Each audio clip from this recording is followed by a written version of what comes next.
And welcome, welcome, welcome. This is Peter Winick. I am the founder and CEO of Thought Leadership Leverage, and you're joining us on our podcast today, which is Leveraging Thought Leadership. Today, I'm delighted to have with me Susan Peppercorn. She has completed a certificate in positive psychology coaching with Dr. Hopefully I get this right, Robert Biswas-Denier, as well as a certificate in positive psychology from Dr. Tal Ben-Shahar, which are both big names in the positive psychology movement. She's a member of the International Positive Psychology Association and ICF, which is the Coaching Federation. She works with individuals and teams to get greater levels of satisfaction and success for them and with them. So welcome aboard today. Susan, how are you? Thank you. I am great. Thanks for having me, Peter. It's great to be here. Oh, it's my pleasure. So you've got an interesting and eclectic background. Why don't you tell us a little bit about how you got here? So I started out as a classically trained musician. Of course. Doesn't everybody? And when I realized that I was going to starve to death as a classically trained musician, I went into technology sales. Doesn't everyone? Sure. And I spent the bulk of my career in technology sales, which was rewarding financially, but just sucked the spirit out of me. And I left the field actually when my company was acquired, which was really a good thing for me, and kind of tried to figure it out on my own for a while and used business development, which was my background for so many years, as the thread that then eventually propelled me, in a number of different areas, a short stint in higher education. Then eventually, as part of that work in higher education, I started to coach MBA students and realized, wait a minute, this is what I was meant to do. The work in positive psychology was really serendipitous. I was going through a tough time in my life, heard about positive psychology, signed on to the programs that you mentioned, and they were really life-changing for me. And I thought, well, if they were life-changing for me, then they might be life-changing for other people as well. That got me started on coaching and the certifications that you talked about. And today I work with executives in transition who are very successful in their careers, but really are trying to reclaim the enthusiasm that they once had earlier on and seem to have lost and want it back again. Which is not uncommon, unfortunately, today, if you look at engagement scores or just talk to colleagues and friends, right? So how is it? So walk me through what a typical client engagement looks like for you. So they come to you at such point in time where they're burnt out or they're frustrated or thinking, then you do some stuff, and then what happens? Sort of walk me through what that process looks like. So they come to me when they feel they're at a crossroads. Sometimes it's been forced on them by a reorganization. And, one example is a CEO that I'm working with now who built an organization very successfully. That organization became part of a larger organization, and now her job has become totally operational. She feels like she's a cog in the wheel. That's not what she wants to do anymore. So she came to me. It's like, this is not what I signed up for anymore. So where do I go? So the difference between I don't like it here anymore, the work I'm doing isn't the work that's gratifying, that's one piece. But now the other piece is, well, where do you want to go? And how do you tell me about the framework and the processes and methodologies that you use? So I start with having clients look at their strengths. This is the bedrock of positive psychology, is really understanding your strengths. So strengths being obviously what you're good at, but also things that are energizing for you. Many times we overlook these things because they come easily. So I do this in a number of different ways. Sometimes I have clients go back to colleagues that know them well and ask those colleagues to share with them instances when they saw them at their best and to ask them what strengths they noticed. Sometimes I have them do a formal strengths assessment. It really depends. I ask them also to reflect on their interests and to think about times when they recall that they were doing something that they really felt proud of. And then we start putting the puzzle pieces together. So it's interesting that you said that people are often not self-aware as to what their own strengths are because it's so intuitive, or they don't even think it's a big deal. It's just part of their DNA, but others perceive it as highly valuable. That's a really interesting insight.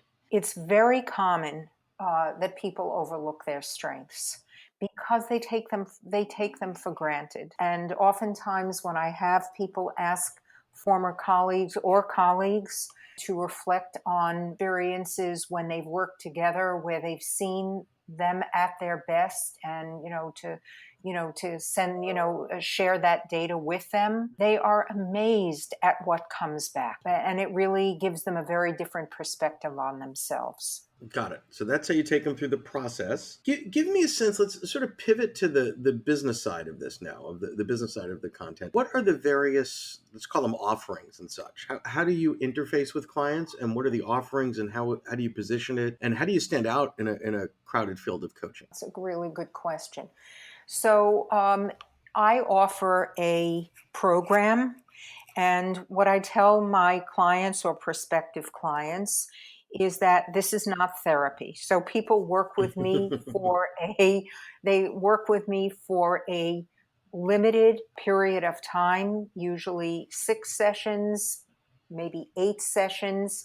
And in that period of time, we scope out very specifically what outcomes they can expect. And I put that in a very simple proposal to them, which is an agreement. So in that agreement, I make sure that I reflect back to them the conversation that we had in an initial, phone call, and it's one price for that. So I like that. Let me just comment on that. The fact that oftentimes coaching gets confused with therapy, which it's not. But even at the beginning of a coaching relationship, the coach is talking about getting you on board and getting on the system.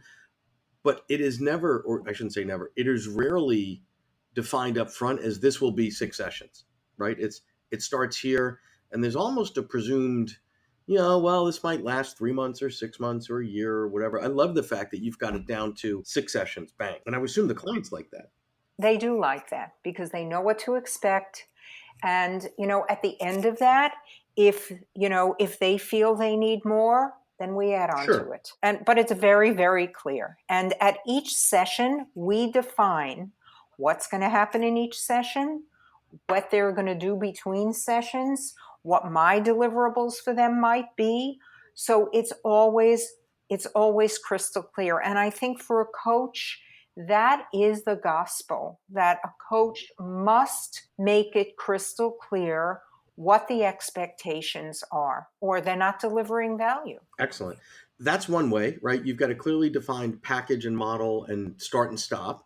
What are the other offerings and solutions? So you asked me something else I just wanted to go back to, which is how do I distinguish myself? So I think that content creation is extremely important for someone to distinguish themselves in a very crowded market, no matter what you do. And also defining your audience. And actually, I would say defining your audience comes before content creation, because unless you know who you're creating the content for, then you can be all over the place. So for me, I really found my sweet spot working with executives. I've worked with younger people and college age students, and frankly, I don't do very well with them. Okay. I don't. But there's something about working with somebody who's in, the midpoint of their career, or maybe even a little later, that I resonate very well with, because they have a level of self-awareness that somebody earlier on may not have. And so because of that, that's something that just happens to work with me. I also like working with people who have been very successful, but are looking for something other than money or a title. So tell me about that. So I love that you've defined your highest probability client, right? In terms of the ones that you want to work with. And obviously there's the other side of that and you're serving them well. So I love that. And then tell me this next piece in terms of what they're looking for and what they're not looking for. So, what they're looking for is for someone to help them figure out their next step. And that next step is, as I said earlier, it's really how to feel excited in, the next 10 years or the next 15 years of their career. As the CEO that I'm working with said to me today, I don't have to leave where I am. I have a job. It pays me well, but I want to feel excited about what I do. And that's why I want to make a move. So those are the people that I want to work with. And I would also say that that also means saying no to people. And that's something that I have had to learn in terms of my own practice and my own business because, I talk to a lot of people and I also have come to realize which people I am likely to, help and which ones I'm likely not to help. And I'm very honest with people when I talk to them. If I think that I can help them, I will tell them that. If I think that I'm likely not to help them, I'll be honest with them also. Because the last thing that I want, I live and die like any other coach by my reputation. So if I don't think that I'm going to do a good job or I can't do a good job, I won't take them on as a client. So what are the things that you're struggling with? And struggle might be a big word, but what are the things that, are more difficult for you on the business side of the house? And what are the things that come that are natural or you're comfortable with? What I'm very comfortable with, and I think that I have done a good job of, is defining my audience and creating content for my audience. I've done that in a number of different ways by publishing on my own and also by identifying journalists who, write on topics that resonate with my audience and developing relationships with them so I get quoted in the publications that they write for. So, that's something that I've worked very hard at, and I feel like I've made a lot of headway there. What I am struggling with is how to take my business from a one-to-one model to a one-to-many model, and that's what I'm working on now. Okay, so when you say one to one, right now, you're a practitioner, right? So you and your content need to be in the same room at the same time in order for dollars to change hands. Correct. And by the way, there's lots of businesses that look like that, attorneys, accountants, etc. So what you're looking at is how do you take sort of and I'm summarizing a bit here, how do you take this body of work that you've got, these processes, these methodologies against a target audience that it resonates with most and not make you the blocker or the dependency? What other things that could you offer to this target market with the content that you have that doesn't require you to be doing all the coaching sessions? Is that a fair sort of? That is fair. That is absolutely fair. That's it. That's it. What are you thinking about them? Because obviously, this is what we do all day, every day. So it's sort of fun for me to ask some questions here. But so what are the things that you're contemplating, and maybe some things that you thought about and chose not to go down a certain path? So, what I am thinking about is our webinars.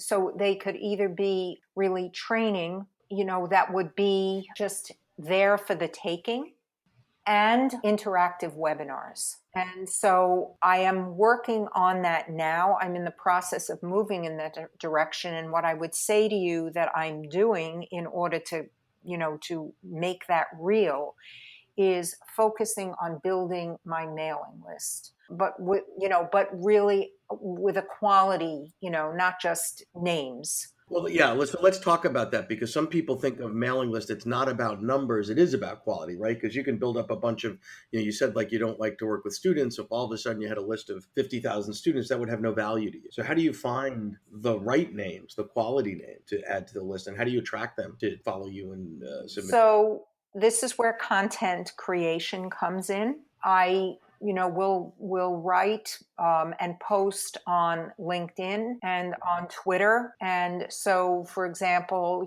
I'm working on growing my Twitter followers and also my LinkedIn followers, as well as, people who are actually connected to me on my LinkedIn network. And I also have a Facebook business page, not just my personal connections on Facebook. So it's and then I have a newsletter. So it's through those. So you've got multiple platforms on social. You've got a newsletter. How much time and effort? Because obviously this isn't easy, right? It's not one tweet and the world changes. How much time and effort are you putting into this on a weekly or monthly basis? So I have somebody that does my social because I could not possibly do it myself. Okay. And so I think, that's an important lesson for your listeners. Exactly. To know that, to know where you can spend your time and where you should hire smart and available resources, to help you. I have a fantastic social media person. I have someone who does my newsletter. I have somebody who maintains my website. So I couldn't possibly do those things myself and have any time left in the day. Well, and given that they're probably not tasks that you'd want to do or necessarily be great at, why would you want to do that, right? That's really good. So you've got a whole system in place to help you scale and leverage this content out. You're not selling that content, you're putting the content out there, and the exchange, if you will, is to build a quality list so that at such time that you start to offer paid services, webinars and interactive webinars and such, you've got a built-in target, right? In terms of that'll be where you go first to market those things to. Exactly. As we start to move into wrap-up mode here, what would you suggest to folks to do that are in your shoes or a similar situation, right? So some people get overwhelmed and they freeze like a deer in the headlights, and therefore they do nothing. Others go the other way and they're like a woodpecker pecking away at everything. What's your counsel to them? So for the people that freeze, that are the deer in the headlights, I ask them to think about what the fear is really about, to really name it and deal with it. And, I have a book called Ditch Your Inner Critic at work. And this book is about dealing with that fear and anxiety. And it has a lot of exercises in it specifically for that. But one of the best things that I think someone can do who's frozen is to assemble what I call a personal board of directors, people that, you trust, who will give you wise counsel. They're going to tell you the truth, but they're also going to support you, in a really good way, because you can't do it all yourself. And so just assemble a group of people that will help you. Tell them what you want to do, tell them what your goals are, and help them hold you accountable. I love that. For those people who are trying to do everything by themselves, don't do it. Really, there are so many talented people out there that you can hire that are not all that expensive. Just talk to people that have other resources that help them. That's what I did to find the people that are helping me. And, just look at where you're spending the time and where you need to be spending your time and figure out what you can give up. Thank you so much. So little really rapid recap here: targeting your market, knowing who you want to serve, making it easy to serve them. In your case, in the packaged sort of the 6 sessions piece, there's a beginning, a middle, and an end, right? And make that really easy for them to commit to. The ongoing effort into getting the content out there for the purpose of building a list so that you can transform your business from being dependent on you to one that is not dependent on you, and you could sell into that follower or tribe other solutions that aren't dependent on you. So really, really great stuff. I appreciate your candor. I appreciate you sharing your experiences with us today, and I appreciate your time with us today. So thank you so much. Thank you, Peter. To learn more about Thought Leadership Leverage, please visit our website at thoughtleadershipleverage.com. To reach me directly, feel free to email me at peter@thoughtleadershipleverage.com. And please subscribe to Leveraging Thought Leadership on iTunes or your favorite podcast app to get your weekly episode automatically.